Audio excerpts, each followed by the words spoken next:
The following is a special report from Los Angeles. And take two. Welcome back, Kings fans. You're watching the Royal Half Radio Postgame Show with your host, Jesse Cohen. Now Wells gives it to Simmer at center right. Simmer over to Dion. Dion down the right wing. Dion gets the shot. 6 saved by Bouchard. Puck taken by the Nordique. Driven left point. Held in by Wells. Shoot save in front. Moves puck Dion. Shoots. He scores! Marcel Dion. It was his deflection that Bouchard saved the first time. Dion got his own rebound and put it in. His 557th career goal, and he is now all alone in fourth place on the all-time NHL goal-scoring list. And the game is tied at 2-2.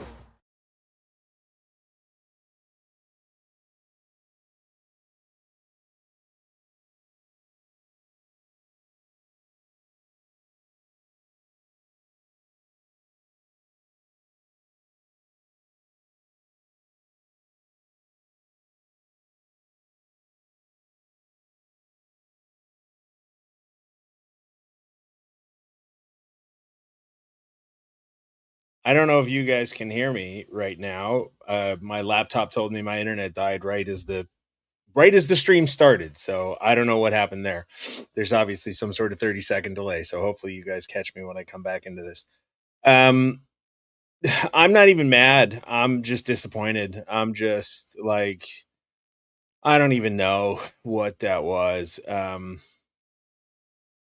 Even when it was 2-1, when the Kings scored, I was like, oh, okay, fine. I was like, all right, I'm going to choose to be positive about this. I'm going to be like, okay, they got lucky. They scored a goal. Corey's going to come in and hopefully I don't know what's going on, Corey. Sorry. I'm just, so dumb. No, I don't know how you keep doing this. I've been a fan for a long time. I'm committed. That's why. Yeah, I'm just angry. I prefer bad teams to this. Yeah.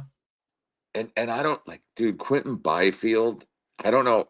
I feel like this isn't even brought up, but like I keep hearing about how like he's our number one center next year, and like I don't know. I mean, he might technically be, which is scary to think about. Yeah. Because he might be the best worst player I've ever seen. Like he has flashes of just amazingness, but then he just makes ridiculous plays. I'm actually remembering another overtime, not even tonight, where he gets the puck. It's like, great job. And then he just doesn't even pass it back or do anything. And there was like another overtime game where he does a great job to get possession. He's going into our zone, and somebody's behind him, but there's no pressure on him. And he makes a no-look pass that just leads to us. The power play was awful, even though we scored. I don't know why we sat Kuzmenko. He gets a goal. The power play finally looks okay. He plays 5 minutes and then gets sit. And Armia's there, who look good, but I kept thinking, like, if that's Kuzmenko, I think some of these work. I don't know. And I just want to sorry, I keep rambling. I just want a power play with guys at this point, with guys that can score on both of them. That just looks more like hockey instead of the other team has to know what we're going to do. It takes us 30 seconds to go into the zone because we have to, even if it's open, I think they have to pass it backwards, even if that guy doesn't have speed. It's driving me insane, Jesse. Sorry. No, it's fine. I'm just at a point now, Corey, where, after that loss to Chicago last week or whatever it was, this is why I said that after that shot, I don't like optimism. Come on, optimism doesn't have anything for you. But I was like, you know what? Okay, I'm going to choose to believe that that's going to be the San Jose Sharks loss. And oh boy, we got people jumping in here. All right, hold on, you guys that just jumped in. We'll get to you in a second. I chose to believe that it was going to be fine, even though I know in my heart of hearts that this team plays a certain way, prioritizes certain things, and that it's really, really hard to play that way for 82 games. And this game is a perfect example. This is a game that, even though this score was close, Seattle dominated that game the entire way, Corey. I mean, they were talking completely. I would say except in the third period. Except in the third period when our fourth line was... Yes. Yeah, our fourth line was good in the third period. But the point is, if you're going to try to win 2-1 games every night out, you're relying on the ref never making a questionable call. Your goalie never letting a bad goal in with 30 seconds left. And like over time, those things are going to happen. That's why I'm not even mad about this one. Cause I'm just like, yeah, okay, you didn't play well and you lost in overtime. You still got a point. Like, I'm not happy or mad about it. I'm just like, all right, well, it's the 13th time they've been to the playoffs. I think their record, if you eliminate the bonus point, I think they're 9, 8, and 13, Yeah. which is it's fine. It's a game over 500, but like 13 out of 30 games go to overtime. Well, No. and it's like I like 2-1 hockey, but like I've If seen it's well good played, I defense. like 2-1 hockey. Yeah, that's what it's like. I've seen good defense before. We don't even have it.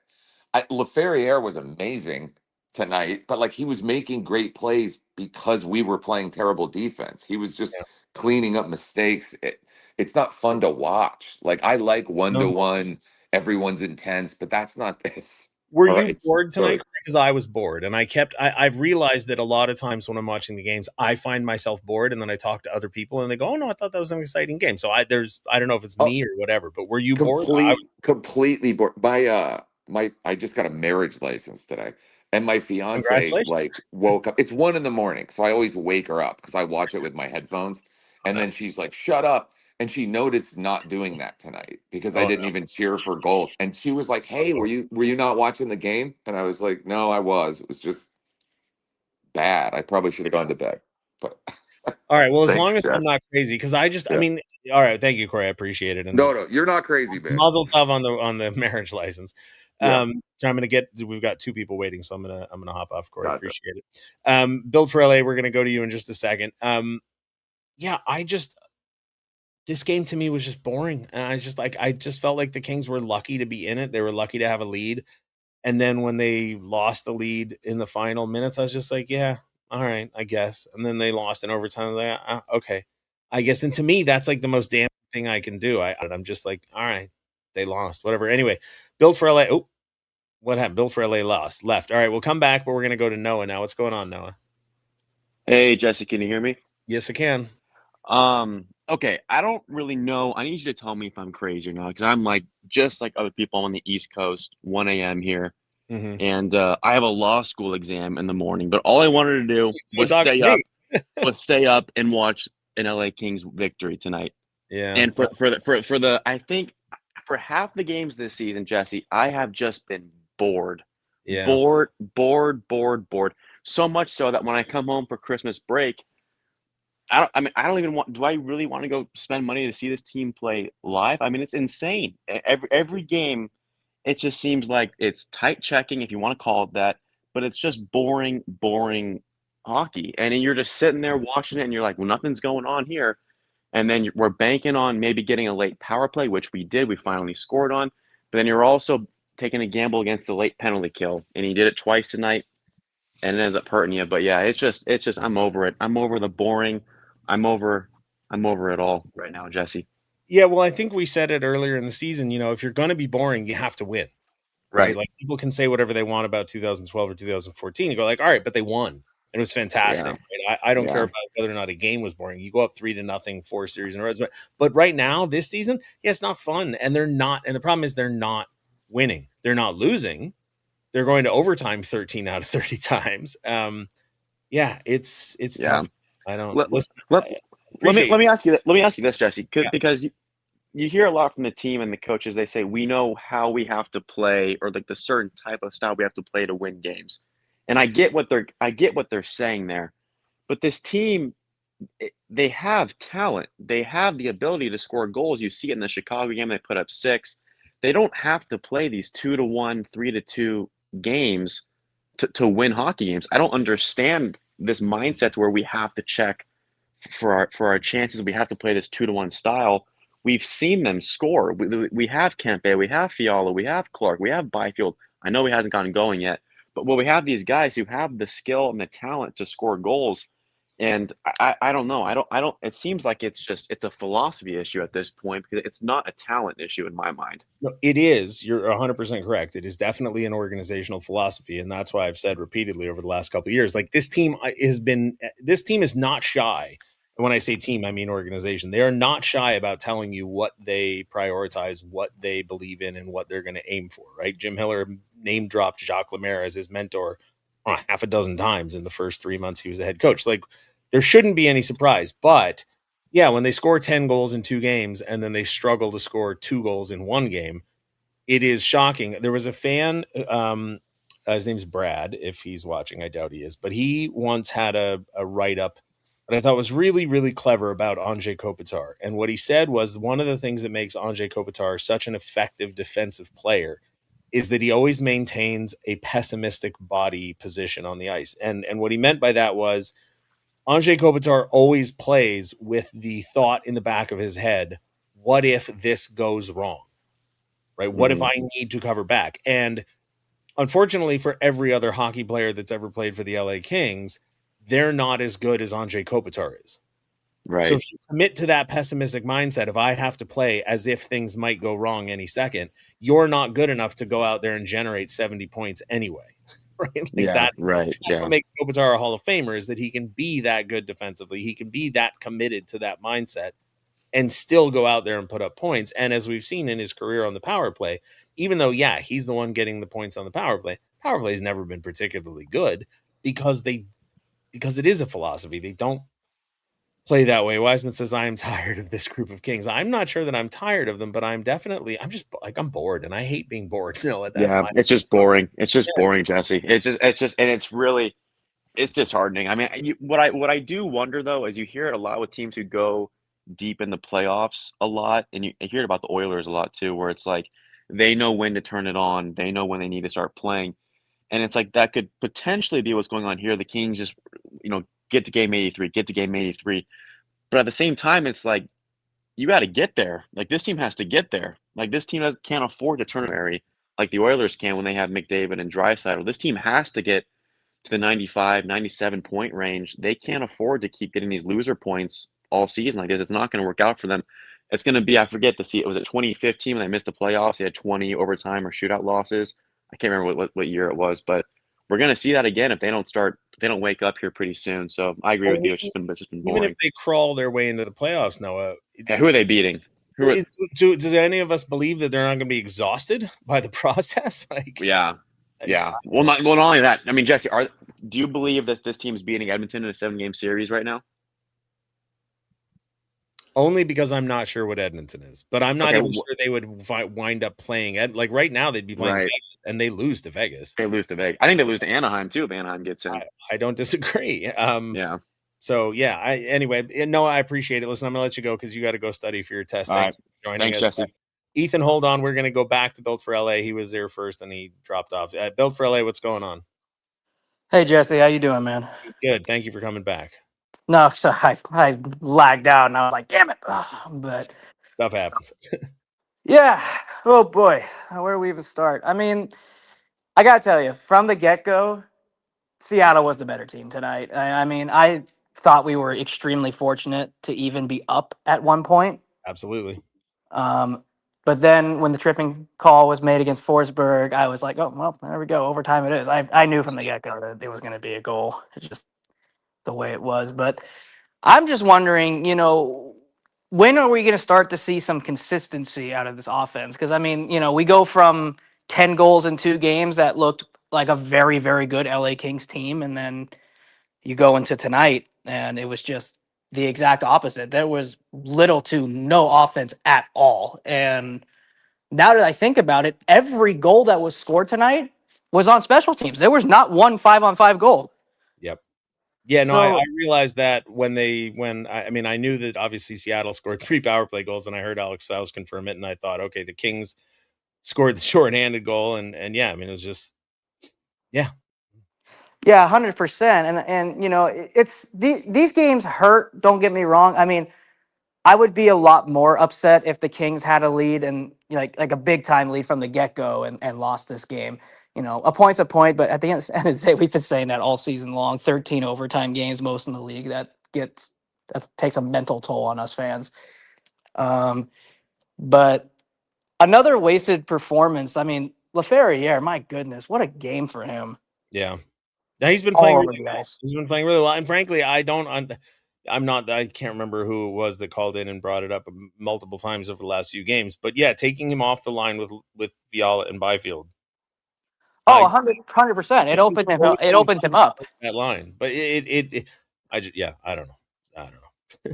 I think that move really opened him up because I think that he just connects a lot better on that top line with Kopi and Kempe. And, I think honestly the biggest reason for that is because Joel Armia has been such a pleasant surprise for us. I mean, not that we expected him, to put up decent numbers, because I would say that was an expectation, but I think I speak for a lot of fans in saying that Joel Armia has exceeded expectations so far. He has. Here's the problem with that, though. The void that he's stepping into in order to exceed those expectations is the void left by Kuzmenko. 100%. I completely agree. So Kuzi's it's a tough definitely trade. Like if right. he was playing the way it was meant to play, there is no spot for Armia in the top 9. He and Perry combined to become an incredible fourth line. But he's not. He and Perry are sort of taking turns moving up the lineup. And yeah, Armia turns out he's really, really good, just like Fogle was. But if you remember last year, Fogle was intended to be, on the second line with Fiala and Byfield, and he's now firmly planted on the third line. And Armia was meant to be a penalty killing fourth liner, and now he's, I don't know, what is he, third on the team in goals or something? Like, it's great, but it just means that something went wrong, and that's all I can focus. That's the story of the Kings, man. I mean, also, I think that's unfortunately the Kings discovering second year Andrei Kuzmenko, and that's just been his curse in the league. But I mean, like I said, there's flashes of good from this team. I was fortunate enough to be at these past 2 games in LA, and I even flew out for the game in Utah on Monday. Oh, good for you. And those were both extremely good games. And then we flipped to this one. I work during the weekdays, and I always play the games in my headphones while I work. And just listening to it, I was almost falling asleep during it today. This isn't Nick, is it? No, it's not. All right, no, I didn't sound like his voice, but traveling to watch the team win. But yeah, I mean, I saw somebody in the comments say this team is schizophrenic, and like, I'm not sure that that's exactly the phrase I would use, but obviously the team is, we have seen the best version. We just saw the best version of this team for the last 2 games. And then they do this where, and it's not even like it was a long road trip, right? It was the second game of a 2-game road trip. They were at home for a long time before that. They shouldn't be tired. There's no excuse. There's no built-in scheduling excuse. This is just like they let Seattle come in and whoop their butt from whistle to whistle. And that's, like I said, I'm not even mad. I'm just disappointed. I'm just bored and disappointed, which sucks. I hate feeling this way. Oh, absolutely. I mean, especially off of these past 2 games, I just feel like that's a game that the team should be playing with a chip on their shoulder. Those are huge games to build a lot of momentum, straight up embarrassing Chicago the way they did. And then to go into Utah and play like an all around really solid game. I mean, even though Doughty's mother disagreed with the second period. Yeah, well, she wasn't wrong.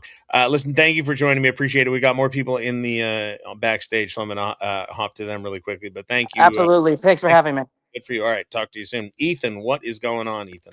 God, man, it's That just sums it up perfectly. when you first started the live, I don't think you said that you didn't think we could hear you, but your face just kind of just said it all. You were just kind of there with your hand on your face, and I don't know if you saw the comments or not, but everyone was just like, "Same, Jesse," and I was like, "Yeah, same." That's exactly how I felt after they just lost this game, man. It's so I had such high hopes when they went up to 1 with that Kevin Fiala goal because they look so good. Yeah. Fiala, when he's on one, it's great. But 7 penalties this game. Kempe, you cannot get a penalty in OT. You can't.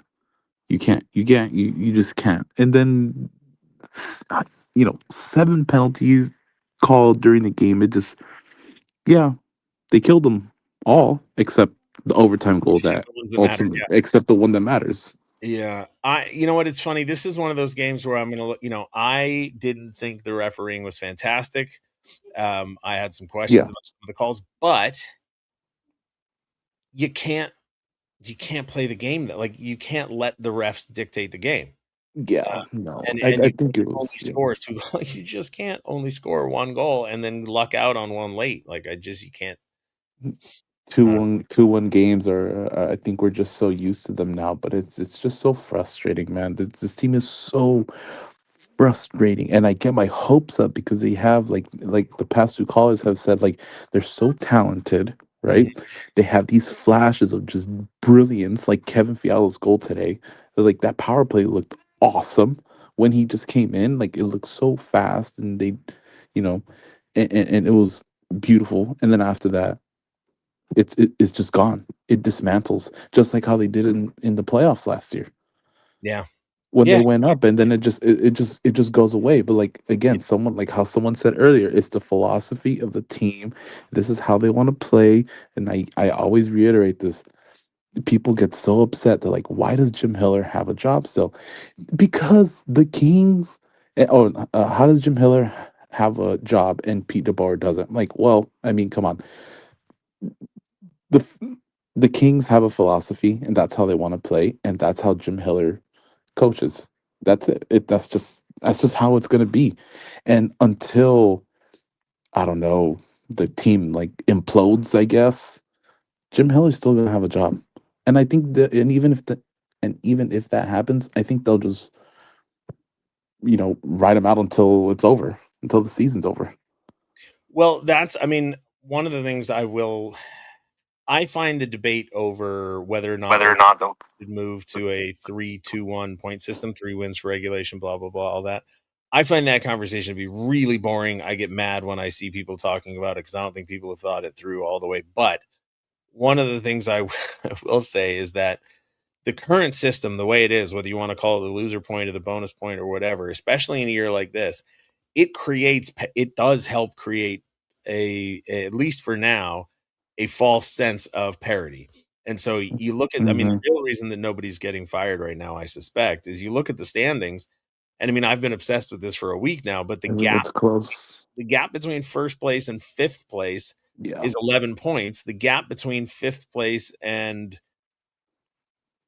30th is basically the same. I mean, it's just Yep.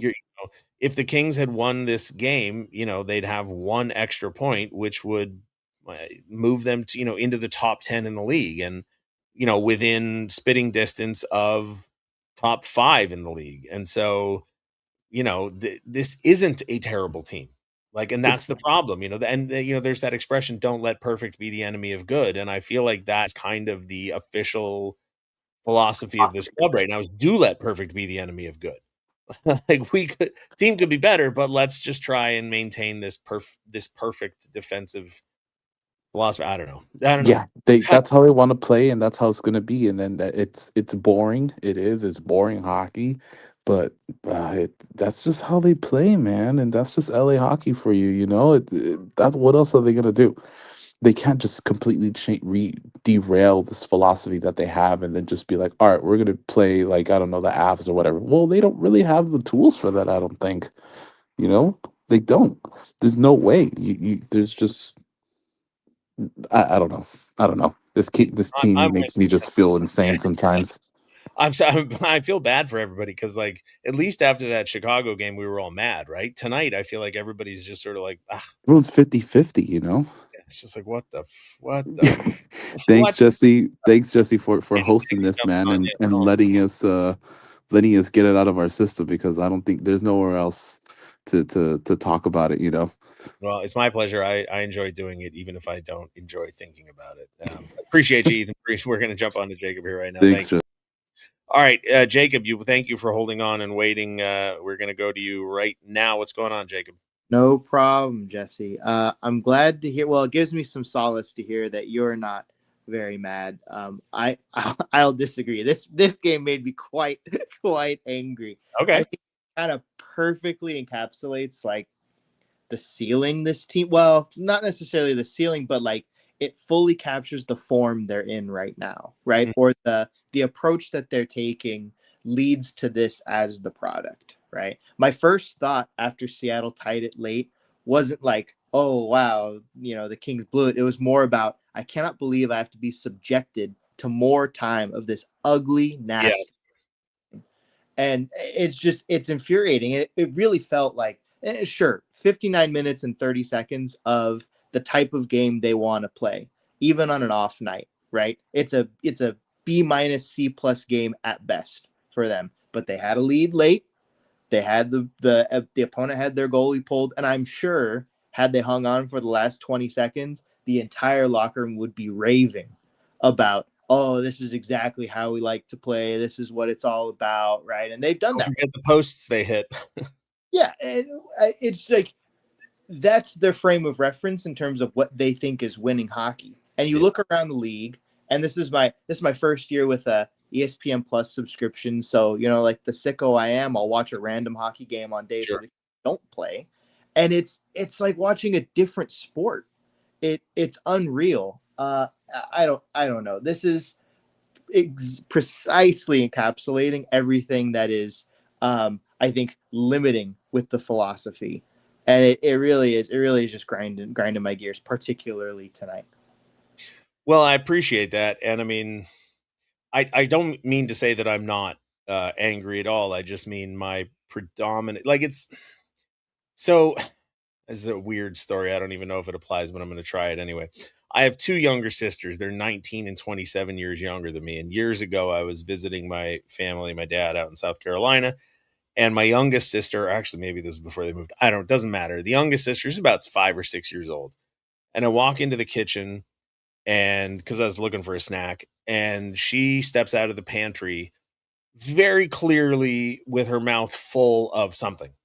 Crumbs all over her face, chewing, mouth, hand over the mouth, right? Very clearly emerging from the pantry, having shoved food in her mouth.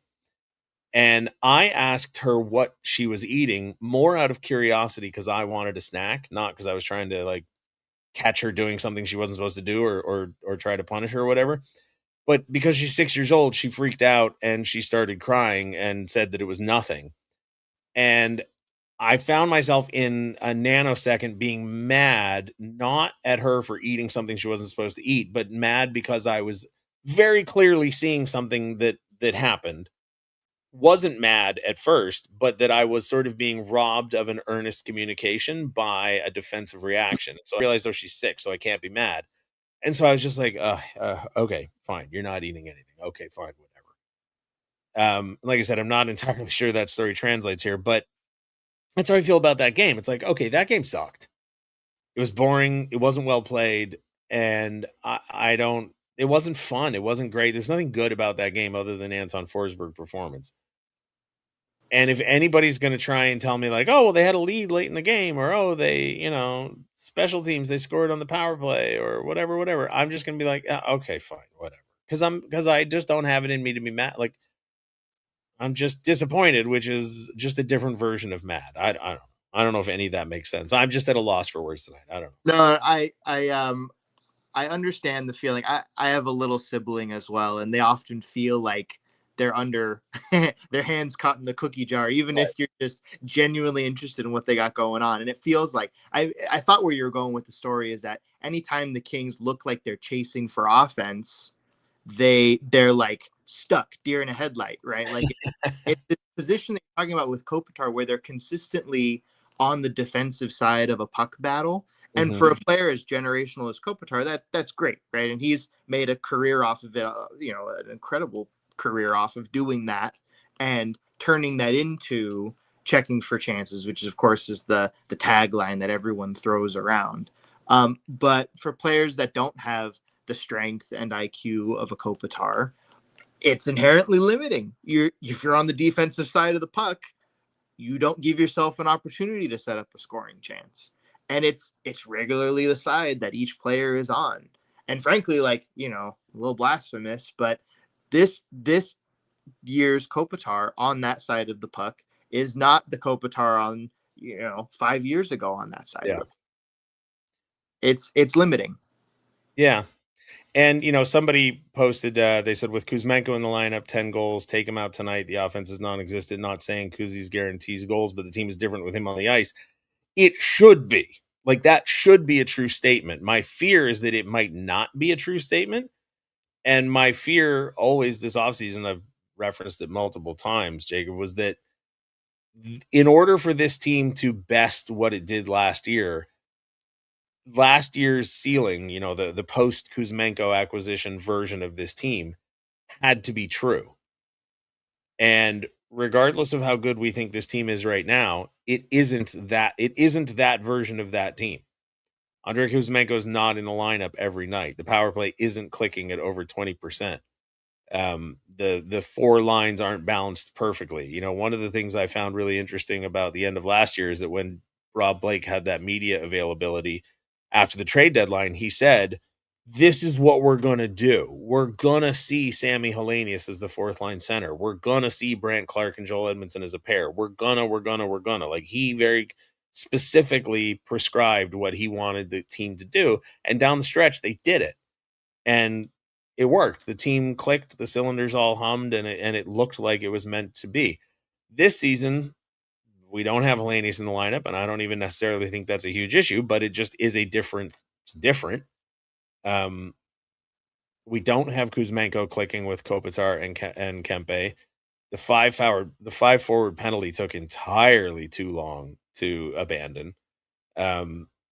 And I've said it time and time again. The more you take a guy like Kuzmenko out of the lineup, or the more you limit a guy like Alex Turcotte's minutes or Brant Clark's minutes, whoever it is, people notice that stuff. And you just can't tell me they don't. Anyway, sorry, Jacob. This is yet another rant. I think you touched on something either last game or the game before about accountability and distributing punishment and reward equivalently across your roster. And Kuzmenko seems like the kind of player getting undue penalty for mistakes. And sure, like, he hasn't played very well. There's really no two ways about that. But he's not the only one in bad form currently. You're looking at, the current focus of everyone's conversation in that regard is Phil Deneau. He's getting like national attention for how bad he's playing right now, which is unreal. Like, that's the first word out of anyone on a national level talking about the LA Kings is the struggles of Phil Deneau and potentially a change of scenery. But there's no accountability for his play. One game in San Jose where he didn't play much of a period, coach's decision, and every other situation, it's just chopping wood. He's right back out there, and it's baffling that this is the well, I would just say that accountability or lack thereof has to be felt across the locker room. Yeah, and I mean, I don't think. Sorry, excuse me. I'm having a tough time with my throat tonight. I don't think there's any mystery to it. Like, Phil Deneau has a game that fits the desired philosophy of the club. So even when Phil's not scoring, Phil's doing other things that they want him to do. Andrei Kuzmenko's game is the polar opposite of what the club wants. So if he's not putting up the kind of absurd points that he did at the end of last season, he's seen as a detriment because, the Kings want to play effective hockey at both ends of the ice, but they need to play hockey effectively at the defensive end for themselves. I don't mean need in a broader sense. I just mean, like, if they play 100% perfectly in the defensive zone in that half of the ice, and they give a 0% in the offensive zone, that's way better in their mind than 100% in the offensive zone and 0 in the defensive zone. That's just how they see the game.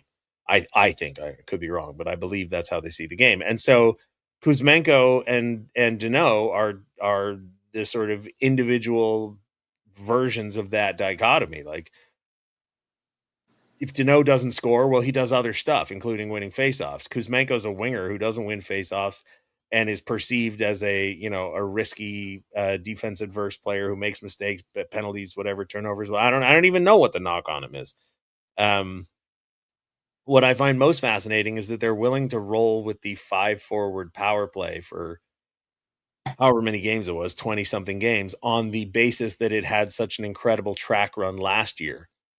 But they weren't willing to keep Kuzmenko with Kopitar and Kempe based on the same track record and the same amount of success the previous seasons. Like, for some reason, one thing gets the runway and the other one doesn't. So I don't know. I don't know, man. Inconsistency in thought, I think. But yeah, perhaps this is serving as a bit of a wake-up call in this stretch going into the latter half of the season can make a difference. Anyway, I won't monopolize the rest of the stream. Appreciate you joining me, Jacob. Thank you very much. And more people hopped on than I was anticipating. So I do actually have some stuff to go through here that I pulled for tonight. Well, first of all, just for starters, let me get back to the comments and hide that comment so I can show the screen here. All right. So first things first, we've got some news, and that is Wojtek Ciharz signed his entry-level contract. And I'm making a point of pronouncing his name that way because he is not from North America. He is from the Czech Republic, I believe, or from Czechia, as they like to be called. He signed an entry-level contract. He was taken in the second round of the NHL entry draft by the LA Kings.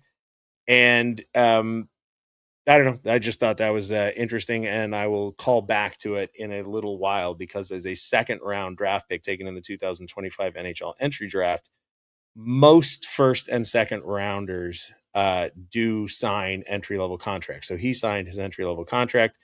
This was a Molson Index game, but the only player who played for the other team was Brian Dumoulin. He played for the Kraken at one point. And now I've got a whole brand new take that I want to introduce that I've been sort of toying around with in my mind about doing in the past, but I never really felt comfortable doing it. But now, for whatever reason, pronounce it again. All right, it's Wojtek Ciharz, and that's all you're going to get out of me. The bit is essentially this. It's so dumb. It's bad takes.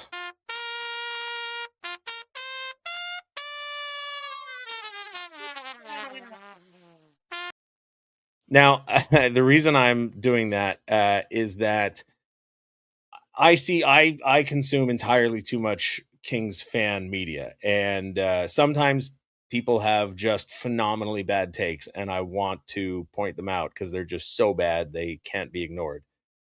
So tonight we're starting with one, and I took the name off of this because I'm not entirely sure that this isn't trolling, but let me hide the comments so that you can see my face here.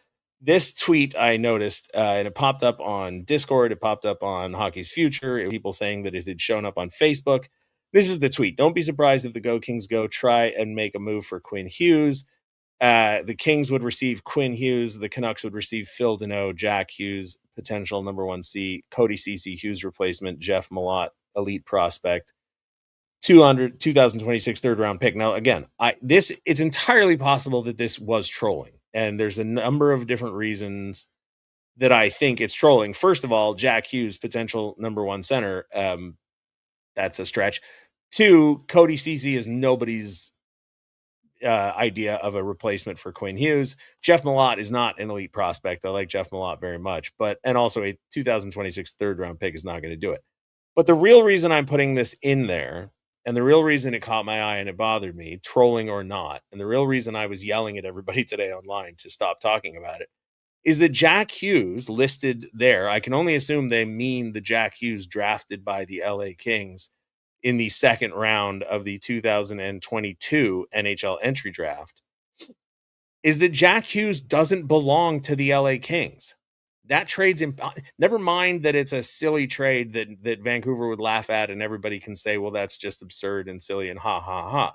It's just wrong. Jack Hughes doesn't have an NHL contract with the LA Kings. Jack Hughes was drafted by the LA Kings. They had until this past summer to sign him to an entry-level contract, which is why I mentioned it when I talked about Wojtek Ciharz, because he was a second-round pick who was offered an entry-level contract. Jack Hughes, I don't know how frequently players are drafted in the first and second round that don't get an entry-level contract, but Jack Hughes is one of them.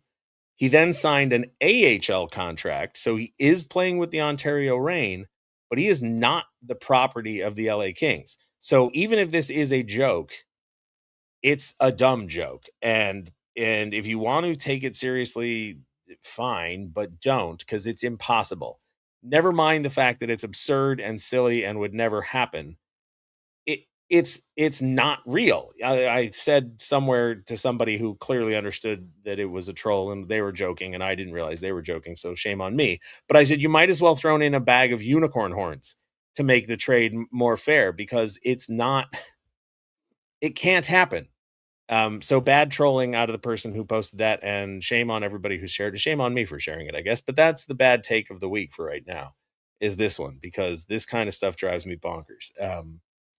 And I understand that not everybody knows the rules and not everybody follows the contracts and everything, but some of us do. And I got a couple of people, let me put my glasses down. I got a couple of people trying to, actually me. And I said, no, no, no, no, no, no, no, no, actually.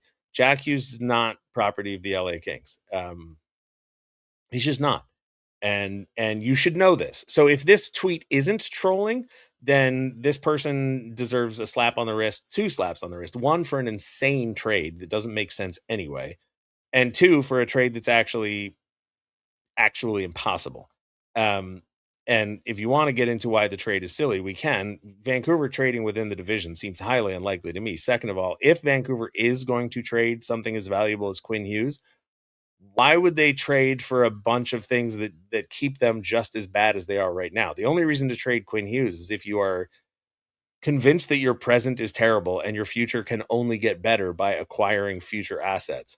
Acquiring Phil Deneau, Cody Ceci, Jeff Malott, a 3rd-round pick, and an AHL player that you can't even get doesn't help your future. It barely helps your present. So, dumb idea, even if the trade were possible.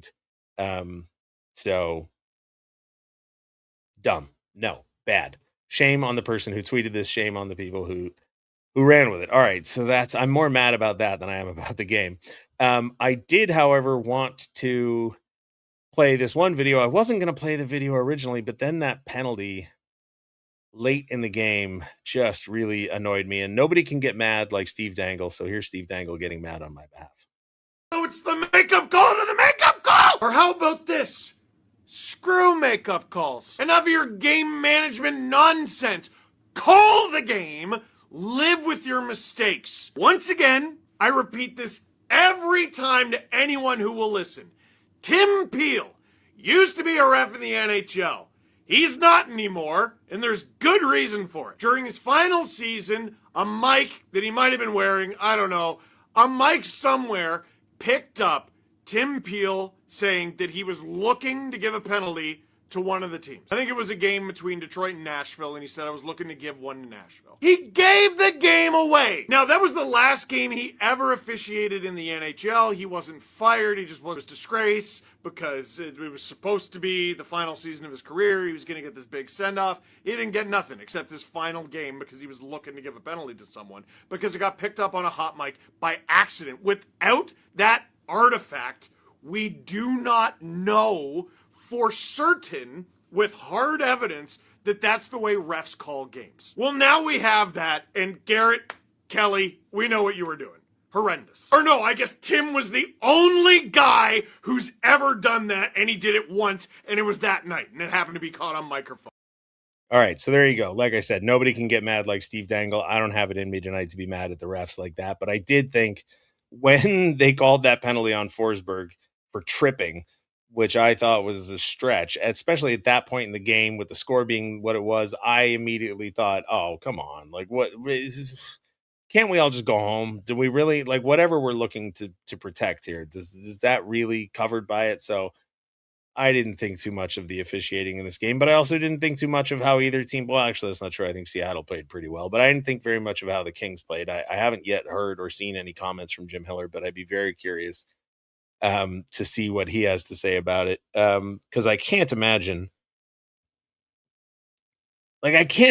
being disappointed in the Chicago effort, which was a 2-1 loss, and feeling good about the effort tonight. I mean, I get it. It was a game where the Kings had the lead late and they got a point, so the outcome is totally different. But this was a game that Seattle was in control of for most of the game. Seattle had 71 shot attempts to the Kings 59. I can't imagine that the takeaway is very good. LA Kings had 18 block shots, Seattle had 14, so I guess there's that. I don't know. So I'm going to have to go ahead and find out what Jim Hiller said about that. But I know some people in the industry who are I'll just put it this way. There's some people out there who are very curious about what the next 2 days are going to look like for the LA Kings. I'm not sure I subscribe to their theories or their beliefs, but there are some people out there who are very curious as to what's going to happen over the next couple days, and as it pertains to a lot of conversations that have happened over the last week. So just going to put that out there for whatever it's worth, which isn't. It's Jonathan Davis. Fine, I'll name names. I don't care. I think he went on some show and said it out loud. I was talking to somebody today who said they heard him say it out loud. But yeah, so sorry, John, I'm throwing you under the bus if you're watching this. He told me he might earlier today, but yeah, I don't know. I mean, at this point, I don't know what I don't know what you do. This team is good, but it's not good enough. It's not bad enough to be mad about. It's not good enough to be excited about. It's kind of good enough. And part of that is the season is just full of teams that are good enough. I don't know. I mean, that I was sort of laughed when I heard Alex Faust and Jen Botterill talking about the last time these two teams played, and this Kraken were 1 point out of first place, and now they've slumped all the way down to where they are. And I thought to myself, well, how far have they actually fallen? Because the last time these two teams played, so the Kraken they're 6 points behind the Kings. It's not much of a slide. They're 4.2. Sorry, they're 2 points out of a playoff spot. So yeah, they used to be 1 point out of first in the Pacific, but now have we achieved pure mid? I mean, I don't know. 13 overtime games. That's pretty mid to me, anyway. I don't know. I appreciate all the support that everybody gives me for doing these things, but I feel like I'm letting everybody down because I got nothing to say at this point.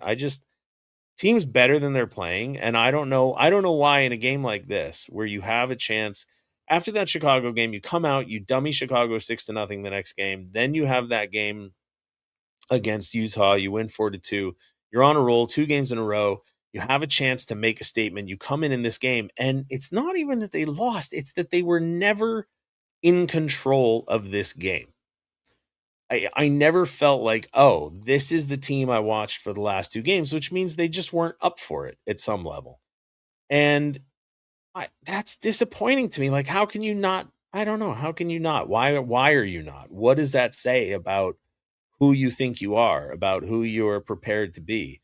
And that's the disappointing thing. It's like, I asked the question, I don't remember when it was after I think it was after the Chicago game.